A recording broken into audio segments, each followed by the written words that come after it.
우리가 살아가는 믿음의 삶이라는 것은 결코 단 한 번의 경험이나 짧은 시간 가운데 이루어져 가는 것은 아닙니다. 왜냐하면 우리는 성화가 되어가는 그 삶의 과정 속에 거하는 것이지 온전한 성화를 이루고 영화에 도다른 삶을 살아가고 있는 것은 아니기 때문입니다.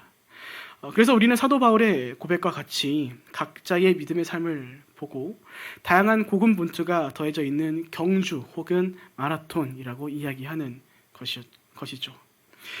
오늘 우리가 읽은 본문이 히브리서의 저자 역시 동일한 이야기를 오늘 우리 가운데 더해주고 있습니다. 우리 모두가 경주를 더해가야 한다라고 말이죠. 그 말씀을 통해 하나님께서는 오늘 믿음의 경주를 이뤄가는 그리스도인의 삶 가운데 과연 기억해야 할 것이 무엇인가를 오늘 우리 가운데 분명하게 전해주고 계신다는 것입니다. 원컨대 오늘 말씀을 통해서 이 어두운 세상 속을 살아가는 빛과 소금으로서의 삶이 저와 여러분의 인생 가운데 부디 영적 힌트를 더해가는 귀한 시간이 되었으면 좋겠습니다. 앞서 말씀드린 것처럼 오늘 히브리서 저자는 이제 우리가 이뤄가는 믿음의 삶에 대해서 경주라고 이야기하고 있습니다. 그런데 본문을 자세히 살펴보면은 그 경주에는 특별한 조건이 필요하다는 것을 우리가 발견하게 됩니다. 우리 다 같이 본문 1절 읽겠습니다. 이러므로 우리에게 구름같이 둘러싼 허다한 증인들이 있으니 모든 무거운 것과 얽매기 쉬운 죄를 벗어버리고 인내로써 우리 앞에 당한 경주를 하며 저자는 말합니다. 우리 앞에 놓인 경주를 합시다. 그런데 그것을 위해 어떠한 일들이 더해져야 합니다라는 것을 말하냐면 두 가지로 등장합니다. 첫째는 모든 짐과 얽매기 쉬운 죄를 버리는 것이며 그리고 둘째는 인내로써 경주를 이뤄가는 것입니다. 그러니까 히브리서 저자에 의하면 우리의 믿음의 삶은 그저 열심만 있어서는 안 된다라는 것이죠. 분명하게 버려야 할 것이 있다라는 것과 동시에 우리가 가운데 더해져야 할 것이 있다라는 것입니다.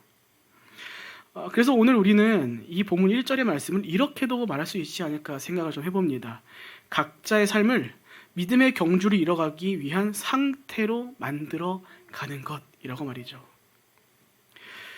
분명한 것은 모든 짐과 이 얽매이기 쉬운 죄들을 분명 우리의 믿음의 경주를 이뤄가는 일 가운데 방해되는 일들이다라는 것입니다. 그런데 심지어 히브리서 저자는 그 내려놔야 할 것들에 대하여 뭐라고 말하고 있냐면 얽매이기 쉬운 죄라고 이야기하고 있는 것을 볼 수 있습니다. 헬라어로 유페리스타토스라고 하는데 그 뜻은 쉽게 유혹하는 혹은 쉽게 방해하는 이라는 뜻의 단어인 것이죠. 그러니까 무슨 말입니까? 오늘 우리 각자의 삶에 저와 여러분의 삶에 특별히 그 믿음의 경주를 심히 방해하는 너무도 쉽게 유혹당하도록 하는 그 특별한 죄들이 각자에게 있다라는 것을 우리 가운데 알도록 해주시는 겁니다. 그렇게 사랑하는 여러분, 오늘 각자의 삶을 잘 돌아보시기 바랍니다. 아마 오늘 저와 여러분 누구 하나 빠질 것 없이 이러한 특별한 것들이 분명 하나씩은 있을 것입니다. 수많은 죄들이 있지만 수많은 유혹들이 우리 주변에 있지만 특별히 이것만큼은 우리를 너무도 쉽게 넘어지게 하는 오늘 나로부터 쉽게 믿음을 등 돌리게 하는 것들이 각자에게 하나 이상씩은 있을 거다라는 거죠. 그러니까 이러한 것들이 오늘 우리의 믿음의 경주를 방해하는 요소이기에 히브리서 기자는 말하는 것이죠. 그것들을 버리십시오. 그거 내려놓으셔야 합니다라고 말이죠.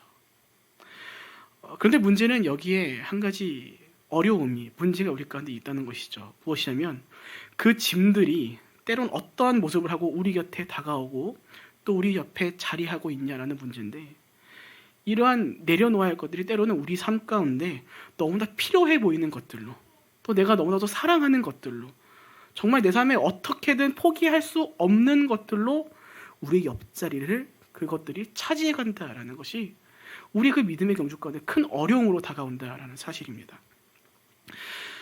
여러분 복음서 가운데 부자 청년에 관한 이야기를 기억하고 계실 것입니다. 우리 어떤 사건을 기억하고 있습니까? 모든 것을 팔고 나를 따르라 라는 그 예수님의 말씀에 이 부자 청년이 어떻게 하면서 돌아가게 됩니까? 근심하며 돌아갔더라라고 말씀하고 계시죠. 그래서 많은 사람들이 이 사건을 통해서 특별히 그 다음에 돌아오는 그 말씀을 통해서 우리가 잘하는 말씀을 기억하고 있지 않습니까? 부자가 천국에 가는 것이 바늘기에 낙타가 들어가기가 어렵다. 그래서 오늘 우리는 이 말씀을 보고 이 돈에 대한 것을 좀 집중하면서 이 말씀을 보곤 하는데, 여러분 사실 이 사건은요 우리의 생각 이상으로 훨씬 더 엄청난 사건이라는 것을 우리가 좀 기억할 필요가 있다는 겁니다. 왜냐하면 이 사건은 단순히 돈에 대한 문제가 아니라요, 이 부자 청년으로 하여금 누구도 이루지 못할 정말 중요한 기회, 곧 단 한 번의 기회로 믿음의 경주를 마칠 수 있는 기회가 그에게 주어졌던 문제였다라는 것입니다. 그는 그 앞선 본문 가운데 무엇을 가지고서 예수님께 나아갔냐면 영생에 대한 질문을 가지고 예수님께 나아갔습니다. 그런데 어떻게 됩니까? 결국 거룩한 것을 선택하지 못하죠. 돈을 사랑하며 오히려 근심하면서 그가 떠나게 됩니다. 여러분 지금 우리 상태라면 어떻습니까? 어떨까요? 그런 질문을 가지고 예수님께 나아갔을 때 우리는 어떤 선택할 것 같습니까? 아마 생각으로는 다 버리고 당연히 예수님 따르죠. 왜겠습니까? 앞서 말씀드린 것처럼 우리가 이뤄갈 그 평생에 그 힘들 수 있는 그 믿음의 경주를 단 한 번에 끝낼 수 있는 기회가 주어졌기 때문입니다. 근데 안타깝게도 이 부자 청년은 그 선택을 이뤄가지 못하죠. 이 부자 청년에게 있어서 돈이라는 것은 영생보다 좋은 것으로 여겨졌기 때문입니다. 하지만 문제는 뭡니까? 그는 그렇게 여겨지고 그렇게 여기고 돈을 사랑했지만 그의 믿음의 경주에 있어서 그 돈은 그의 경주를 방해하는 요소밖에 되지 않았다라는 것을 우리 가운데 보여주고 있는 것이기 때문입니다. 그것을 버리지 못하고 그것을 사랑했기 때문에, 그것을 좋은 것으로만 여겼기 때문에 그는 끝내 예수님을 따르지 못하는 삶을 선택해버렸다는 겁니다. 디모데전서 가운데 사도 바울은 디모데에게 이렇게 이야기하고 있는 것을 볼 수 있습니다. 우리 디모데전서 6장 10절 함께 있습니다. 돈을 사랑함이 일만하게 뿌리가 되나니 이것을 탐내는 자들은 미혹을 받아 믿음에서 떠나 많은 근심으로써 자기를. 여러분 돈이 문제가 아닙니다. 그것을 사랑하는 일이 문제라는 겁니다. 그리고 그 돈을 사랑함이 어디까지 이어지는 일로 이루어져 갑니까? 믿음에서 떠나는 일까지 그 일들이 이어진답니다. 물론 여러분 오해하지 마시길 바랍니다. 오늘 이 재정에 대한, 돈에 대한 얘기를 한 이유는 우리를 유혹하는 수많은 요소들 중에 가장 대표적인 것 중 하나가 돈이기 때문입니다. 이것이 말하고자 하는 것이 무엇입니까? 그것과 비슷한 수많은 것들, 우리의 믿음의 경주를 방해하는 것들이 우리 주변에 많이 있고 우리가 그것을 사랑하게 됐었을 때 우리는 그 경주를 결코 온전히 이뤄갈 수가 없다라는 것입니다. 그래서 각자 돌아보아야 하는 것이죠. 누군가에게는 돈이 될 수 있습니다. 누군가에게 명예가 될 수 있고 지식과 권력이 될 수 있습니다. 또 우리 부모님들에게는 자녀들이 그렇게 될 수 있는 것이죠. 그래서 오늘 각자의 삶을 돌아봤을 때 분명히 있을 것입니다. 과연 나는 나의 믿음의 경주를 방해하는 요소가 무엇인가 라는 것을 고민했었을 때 분명히 이 돈과 같은 한 가지 이상의 죄악들이 분명히 우리 가운데 있을 겁니다. 저라고 자유치 않습니다. 저도 있습니다. 저에게도 있는 유혹들입니다. 그렇게 사랑하는 여러분 항상 기억하셨으면 좋겠습니다. 갈라디아서 5장 17절의 말씀처럼 우리는 주님 다시 오시는 그날까지 우리 안에서 두 가지가 항상 싸워갈 거다라고 사도 바울이 얘기하죠. 무엇입니까? 육체의 소욕과 성령이 우리 안에서 계속해서 대적함으로 말미암아 우리의 믿음의 경주를 어떻게 이뤄갈 건지를 두고서 싸워갈 거랍니다. 그 말은 곧 우리 안에 항상 육체의 일과 성령의 일을 선택하는 일에서 항상 고민되어져야 할 일들이 가득하다는 것입니다. 하지만 그 고민들 가운데서 아무리 우리 눈에 좋아 보이고 옳은 것이라 여겨질지라도 그것이 하나님 보시기에 옳지 않은 육체의 일이라면, 그것이 우리의 믿음의 경주에 있어서 짐으로 여겨진다면 우리는 기꺼이 그것들을 버리기 위한 선택들을 이뤄가야 한다라는 것이죠. 여러분 그래서 오늘 히브리서 기자가 이렇게 말하는 것입니다. 그 어떤 것도 아닌 본문 2절 믿음의 주요 또 온전케 하시는 이인 예수를 바라보자 라고 말이죠. 믿음의 경주에서 바라보아야 할 것은 오직 예수 그리스도 한 분뿐이라는 겁니다. 그것을 제외한 모든 것들은 짐이라는 거죠. 내려놓아야 할 거라는 것이죠. 우리 가운데 필요한 건 오직 예수 그리스도 한 분뿐이다라고 얘기하는 것입니다. 그것이 사도 바울이 모든 서신서 가운데 전하는 가장 중요한 얘기 아닙니까? 그것을 시작으로 사랑과 성령의 열매와 우리가 그리스도인으로 살아가는 모든 태도들이 그것으로부터 시작되는 것을 알기에 사도 바울이 또 모든 말씀을 통하여 하나님이 우리 가운데 말씀해 주시는 겁니다. 오직 주님 한 분뿐이면 됩니다라고 말했죠. 우리가 함께 고백하며 나온 것처럼 다른 거 필요도 없다고, 주님만을 찬양하겠습니다, 주님만을 경배하겠습니다, 주님만을 바라보겠습니다 라고 하는 이유가 바로 이곳에 있는 것이죠. 우리 믿음의 삶의 경주 가운데 그 경주를 달려가게 하는 분은, 우리가 그 경주를 달려가며 바라봐야 할 것은 예수 그리스도 한 분뿐이라고요. 그래서 예수님께서 우리를 위해서 먼저 그 길을 먼저 달려가시고 그 종착지에서 우리를 보고서 손 흔들리며 우리를 인도하고 계신 것입니다. 다른 거 보지 말라고, 너희를 은혜 가운데 머물게 하며 끝내 그 영화를 이루게끔 할 존재는 나밖에 없다라는 것을. 그래서 그 길을 달려갈 때 너희를 못 달리게끔 하는 그 모든 죄된 것들을, 짐들을 버리고 나를 따라오라 라고 오늘 말씀을 통해 또 예수께서 말씀해 주고 계신 것입니다. 사랑하는 여러분, 저와 여러분은 오늘도 또 내일도 각자의 현실 가운데 놓여져 있는 믿음의 경주를 더해 갈 것입니다. 그 삶 가운데 마귀는 분명하게 누구 하나 빠짐없이 우리 주변에서 수많은 것들을 가지고 각자의 믿음의 경주를 방해하기 위해 유혹할 것이고 또 넘어지게 만들 것입니다. 여러분, 돌아봤던 한 주의 삶을 돌아보십시오. 분명히 있었을 겁니다. 하나님의 것들과 성령의 것들과 육체의 것들을 선택해야 하는 그 상황에서 우리를 유혹하는 수많은 것들이 있었다는 것을 우리는 기억할 것입니다. 그런 일들이 아마 우리 주님 오신 그날까지 계속해서 경험하면서 살아가야 할지 모릅니다. 그렇기에 오늘 우리는 오직 예수 그리스도만을 바라보아야 할 줄로 믿습니다. 성화의 삶을 방해하는 모든 짐과 우리를 얽매이도록 하는 그 쉬운 죄들을 우리가 붙잡고 살아가는 것이 아닌 각자의 믿음의 삶을, 그 믿음의 경주를 진정으로 아름답게 이뤄가실, 구원의 역사를 이뤄가실 예수님만을 바라보는 삶, 그 삶은 하나님이 원하실 것이고 그 삶을 하나님이 기뻐하실 거라는 겁니다. 그리고 그 삶 가운데 하나님께서 관여해 주셔서 우리가 그 믿음의 경주를 마칠 그날까지 하나님께서 친히 인도해 가실 것이라는 겁니다. 그렇게 여러분, 다시 한번 권면드립니다. 여러분을 얽매이기 쉬운 죄된 것들 붙잡고 가지 마십시오. 짐만 될 뿐입니다. 세상의 수많은 우상들이 우리로 하여금 그저 도구로 사용될 모든 것들로 있어야 할 것들이 우리 주변에 자꾸만 남아있으므로 우상이 되어 우리 삶을 자꾸만 괴롭힐 것이고 달려가지 못하게 할 겁니다.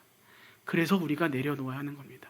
그거 내려놓지 못하면 우리 나아갈 수 없습니다. 성장할 수 없습니다. 그것을 기억하고 살아갈 때 하나님께서는 우리가 그 믿음의 삶을 잘 달려갈 수 있도록 친히 우리 삶 가운데 관여하셔서, 침묵하지 않으시고 관여하셔서 그 길을 끝까지 완주할 수 있도록 인도하실 거라는 것입니다. 그렇게 비록 힘들 수 있겠지만 그것들을 기꺼이 버리시고 우리를 의로운 올바른 길로 인도하시는 예수 그리스도만을 바라보는 저와 여러분 모두가 되시기를 축복드립니다. 우리 본문 10절과 11절 함께 읽습니다. 그들은 잠시 자기의 뜻대로 우리를 징계하였거니와 오늘 하나님은 우리의 유익을 위하여 그의 거룩하심에 참여하게 하시느니라. 무릇 징계가 당시에는 즐거워 보지 않고 슬퍼 보이나 후에 그로 말미암아 연단받은 자들은 의와 평강의 열매를 맺느니라. 앞서 말씀드린 것처럼 믿음의 경주는 즉각적인 성화의 영화의 결과를 가져다 주지 않습니다. 그리고 그것은 우리 삶에서 맺어지는 열매들 역시 동일한 것들이죠. 하지만 오늘날 너무나도 많은 사람들이, 또 정말 너무나도 많은 성도들이 오늘날 어떤 것에 집중하곤 하냐면 당장에 맺혀져야 할 열매에만 집중하며 살아가는 것을 우리가 보곤 하다는 겁니다. 그래서 오늘 히브리서 기자가 분명하게 말하는 것이죠. 본문 11절, 나중에 후에 열매를 맺게 된다라고 말이죠. 우리는 복음서를 통해 각자의 정체성 중 하나가 바로 포도나무에 붙어있는 그 나뭇가지라는 것을 기억하고 있습니다. 우리 어린이 찬양 들어보면 나오지 않습니까? 네, 어느 포도나무 가지고 아버지는 예수님은 포도나무라고요. 근데 여러분 여쭙고 싶습니다. 여러분, 나뭇가지의 본분은 무엇일까요? 나뭇가지는 무엇을 위해 존재하는 겁니까? 그의 본분은 무엇입니까?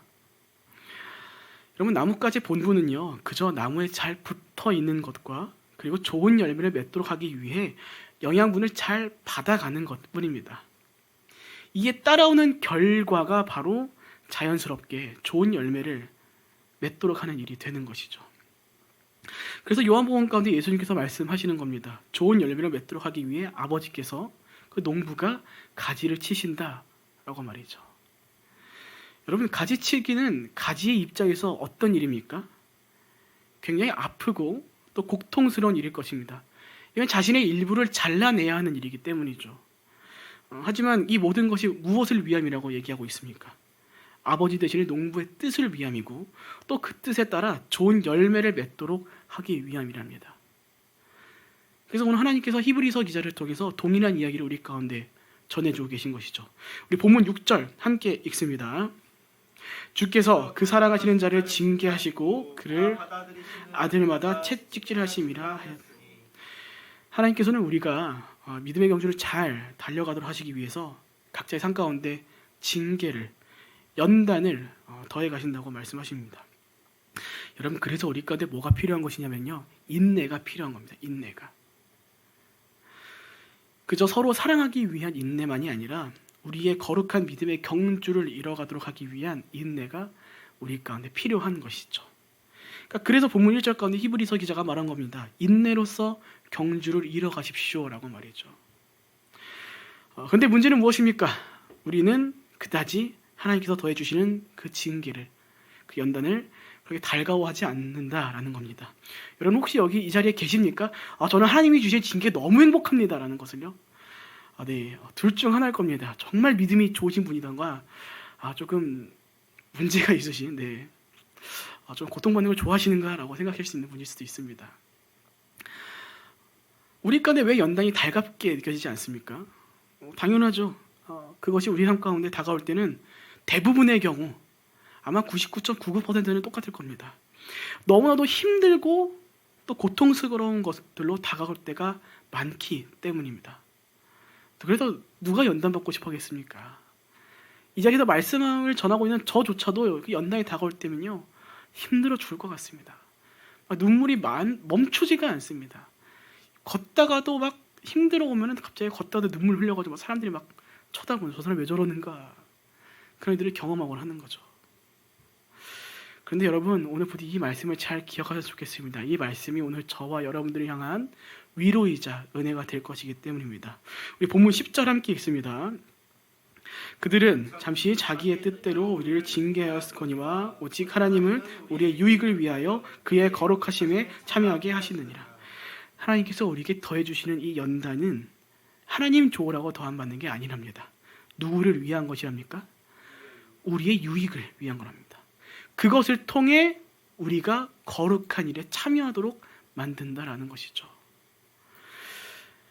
여러분, 그래서 우리는 이를 통해 깨닫는 것입니다. 하나님께서 우리가 이뤄가는 그 모든 믿음의 경주 가운데 하나님께서 친히 관여하셔서 우리 가운데 일해 가신다라는 것을 말이죠. 비록 힘들 수 있는 연단들이 우리 가운데 더해질 수 있지만 하나님께서는 우리를 그 거룩한 믿음의 길로 인도하실 것을 우리가 믿고 신뢰하기에 우리는 각자의 삶을 하나님께 맡겨드릴 수 있는 겁니다. 기꺼이 그 연단에 참여하는 길을 걷게 되는 것이죠. 그래서 예수님께서 전하시는 모든 말씀 가운데 항상 우리 가운데 뭐가 동참하는 것을, 동행에 되어 있는 것을 보냐면은 고난들이 우리와 함께 할 거다라는 얘기를 하시는 겁니다. 두 가지 때문이죠. 세상이 예수님을 미워함으로 말미암아 우리가 미움받는 고난에 참여하는 일들이 우리 가운데 있고, 또 우리가 그리스도인으로서 거룩한 삶을 살아가기 위해서 하나님께서 친히 더해 가시는 연단이 우리 가운데 있다는 것입니다. 참 힘들죠. 말씀만 들으면은 우리가 참 힘들 수밖에 없구나라는 생각을 할 수밖에 없는 것 같습니다. 하지만 오늘 말씀을 통해서 하나님께서 분명하게 말씀해 주시는 거죠. 그 어려움들이 곧 우리로 하여금 거룩한 믿음의 길을 걷도록 하는 귀한 영양분이 된다는 것을요. 그래서 우리는 이 말씀을 보고 어떻게 얘기를 하는 것이냐면은 우리를 향한 하나님의 훈련이라고 말한 겁니다. 우리가 개역개정으로 볼 때 징계라고 말하기 때문에 좀 혼나는 느낌이 좀 크긴 하지만 이 히브리 이제 헬라어의 원문을 보게 되면 이 단어는 우리를 향하는 훈련과 연단이라는 뜻으로 사용되는 단어입니다. 우리를 성장시키도록 하기 위해서, 우리가 그 믿음의 경주를 끝까지 완주하도록 하기 위해서 하나님께서 코치가 되셔서 우리 삶 가운데 관여하셔가지고 우리의 일거수 일투족을 다 관찰하시며 우리가 그 경주를 완만하게 온전하게 이뤄갈 수 있는 선수가 될 수 있도록 하나님께서 우리를 훈련시켜 나간다는 거죠. 사랑하는 여러분, 그렇게 기억하셨으면 좋겠습니다. 하나님께서 저와 여러분의 삶에 이렇게 관여하십니다. 이렇게 일해 가십니다. 그 사실이 오늘 저와 여러분 가운데 크나큰 은혜이자 위로로 다가온다는 것을 기억하셨으면 좋겠습니다. 여러분, 이 말씀을 통해서 하나님께서 우리한테 분명히 깨닫도록 말씀해 주시는 거죠. 하나님은 우리 삶 가운데서 결코 침묵하시지 않는다라고요. 우리 눈에 보이지 않고 우리 눈에 보이지 않고 들리지 않는 것뿐이지 하나님께서는 우리 믿음의 경주를 위해서 이렇게 끊임없이 일해 오셨고 또 일해 가신다는 겁니다. 그래서 담임 목사님께서 말씀을 전하실 때 하나님의 응답 항상 세 가지라고 말씀하시죠. yes 아니면 no 그리고 wait이라고요. 그게 우리의 눈으로 볼 때만 하나님이 침묵하는 것처럼 보시고 응답하지 않는 것처럼 보일 뿐이지 하나님께서는 우리의 모든 기도 가운데 응답하셨고 항상 우리 삶 가운데 관여하셔서 그 삶이 거룩한 길로 끝까지 달려갈 수 있도록 인도하고 계시다는 겁니다. 근데 우리가 답답해할 뿐이죠. 우리가 힘들어할 뿐이죠. 주님 왜 응답 안 해주십니까? 라고 우리가 불만해가지고 하나님께 나와서 토로하는 것뿐이죠. 하나님은 항상 우리가 그 믿음의 경주를 끝까지 달려갈 수 있도록 우리 곁을 떠나지 않으셨고 그 삶 가운데 관여하셔서 항상 일하고 계시다는 것입니다. 그러니까 결국 무엇입니까?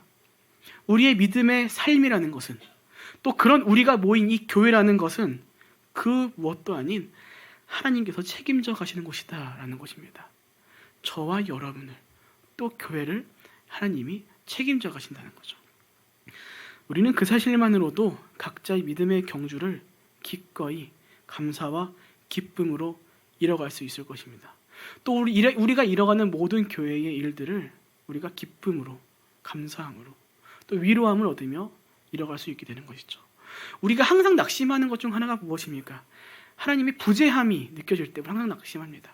아무리 기도해도 아무리 울부짖어도 하나님 계시지 않는 것처럼 느껴질 때 하나님 응답하시지 않는 것처럼 여겨질 때 우리는 낙심하고 또 그 순간을 사단은 결코 놓치지 않고 우리로 하여금 하나님으로부터 눈을 돌리도록 유혹해 간다는 것이죠. 하나님 응답하지 않으시니까 어떤 얘기를 하는 것입니다. 하나님 널 사랑하지 않는다. 더 극단적으로 가면 신은 없다. 신은 죽었다. 다른 곳에서 길을 찾아라. 그래서 우리로 하여금 믿음이 아닌 자꾸만 다른 우상을 향해서 오늘 히브리서 저자가 말한 것처럼 우리를 얽매이기 쉬운 죄된 것들을 그것들을 향해 우리의 눈을 자꾸만 돌리는 삶을 살아가게 되는 겁니다. 하지만 하나님께서는 분명히 말씀하고 계시죠. 우리가 걸어가는 그 믿음의 경주에 하나님께서 항상 함께하고 계시다는 것을요. 우리가 그 경주를 끝까지 달려갈 수 있도록 때로는 연단을 더해 가신다는 것을 우리 가운데 깨닫게 해주시는 것입니다. 사랑 여러분, 말씀을 맞춰갑니다. 부디 오늘 말씀과 같이 하나님이 함께 하시는 믿음의 경주를 이뤄가시기를 바랍니다. 물론 그 삶에는 힘든 순간들도 있을 것입니다. 내가 사랑했던 것들을 내려놓는 순간들도 더해져야 할 거고 또 때로는 하나님께서 우리 가운데 힘든 정말 그 힘든 연단의 시간을 더하시는 순간들을 우리가 지나가야 할 때도 있을 것입니다. 또 모릅니다. 혹시 오늘 이 시간 그런 연단의 시간을 거치고 계신 분들도 계실 것입니다. 그러나 여러분 기억하셨으면 좋겠습니다. 하나님께서는 결코 그 시간을 무의미하게 만들지 않으실 거다라는 겁니다. 그 모든 시간을 통해서 우리가 기꺼이 그 믿음의 연단의 길을 끝까지 완주해 갈 수 있도록 우리로 하여금 믿음의 열매를 맺도록 하실 날들을 선사해 줄 거란 겁니다. 그래서 오늘 히브리서 기자가 이렇게 말하는 것입니다. 우리 본문 11절 마지막으로 함께 읽겠습니다. 무릇 징계가 당시에는 즐거워 보이지 않고 슬퍼 보이나 후에 그로 말미암아 연단받은 자들은 의와 평강의 열매를 맺는 자들의 전제가 무엇입니까? 연단을 받는 자들인 겁니다. 하나님께서 자녀된 자들 가운데는 분명히 그 그 연단을 더해 주십니다. 그래서 오늘 본문에도 함께 읽었죠. 연단을 받지 않으면 사생하여 친아들이 아니느니라. 그 말씀은 곧 우리로 하여금 연단 받는 순간들은 필수적이라는 겁니다. 피할 수 없는 순간이라는 겁니다. 그러나 그 순간이 다가올 때 우리는 즐겁지 못하고 때로는 눈물을 흘릴 수 있겠지만 그 시간을 지나 하나님께서는 그 삶을 눈물과 슬픔으로 끝나라고 내버려 두는 것이 아니라 열매 맺음의 기쁨을 누릴 수 있도록 인도해 가신다라는 겁니다. 사랑하는 여러분, 혹 우리들 가운데 오늘 그 연단의 시간을 거치고 계신 분이 있다면 부디 그 믿음을 꼭 붙잡고 그 시간을 견뎌내시고 지나가시길 바랍니다. 하나님께서 하나님 좋자고 또 우리 괴롭히시려고 그 연단의 시간 더해 주신 것 아닙니다. 우리가 끝내 맞이하게 될 정말 무엇과도 바꿀 수 없는 영원한 기쁨을 누리도록 하시기 위해서 우리 가운데 하나님께서 친히 그 연단을 더해 주시고 계신 겁니다. 그래서 우리의 삶을 자꾸만 운동선수에 비교하는 이유가 거기 있는 것이죠. 그 수많은 연달들, 그 수많은 훈련들을 통해 그들이 끝내 그 메달을 얻는 기쁨을 누리는 것처럼 비록 우리의 경주에는 메달은 없지만 우리는 모두가 함께 누릴 월계감만 있을 뿐이지 메달은 없습니다. 그러나 그 기쁨을 누리도록 하시기 위해서 하나님께서 그 삶에 관여하셔서 우리 삶을 놓치지 않고 보시고 함께 하심으로 그 연단을 더해 가신다는 겁니다. 그렇게 부디 오늘 말씀을 기억하시며 각자의 주어진 삶의 시간 속에서 다른 짐들을 다 내려놓고 오직 예수님만을 바라고 그 경주를 인내로써 달려가시는 저 여러분 모두가 되시길 주님의 이름으로 축복드립니다.